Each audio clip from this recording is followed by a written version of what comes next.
Halo everyone, selamat pagi. Perkenalkan, saya Nelly Rahma. Di sini saya akan menjelaskan materi mengenai batuk efektif. Jadi, batuk efektif adalah batuk yang dilakukan secara sengaja dengan terencana dan dilatih terlebih dahulu untuk membantu pengeluaran sekret secara maksimal. Dan untuk klien atau pasien dengan jumlah subtum yang besar, harus didorong untuk batuk setiap jam saat terjaga dan setiap 2-3 jam saat tidur sampai fase akut produktif lendir selesai.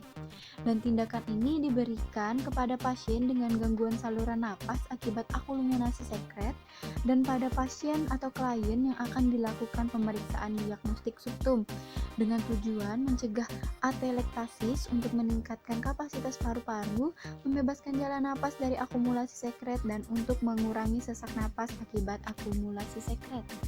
Untuk tindakannya, perhatikan video selanjutnya dengan seksama ya. Untuk tindakan pertama-tama posisikan pasien dalam posisi duduk dengan badan tegak. Setelah itu auskultasi suara napas pasien dan kemudian mintalah pasien untuk mengambil napas lambat 2-3 kali melalui hidung dan dikeluarkan melalui mulut. Setelah itu mintalah pasien lagi menarik napas dalam-dalam dan tahan selama 3 hitungan. Kemudian minta pasien mencondongkan mulut ke depan dan batuklah dengan cepat menggunakan otot perut, paha, dan bokong. Setelah tindakan selesai, auskultasi lagi bunyi napas pasien. Setelah itu, pastikan pasien memahami dengan benar mengenai pentingnya batuk secara efektif.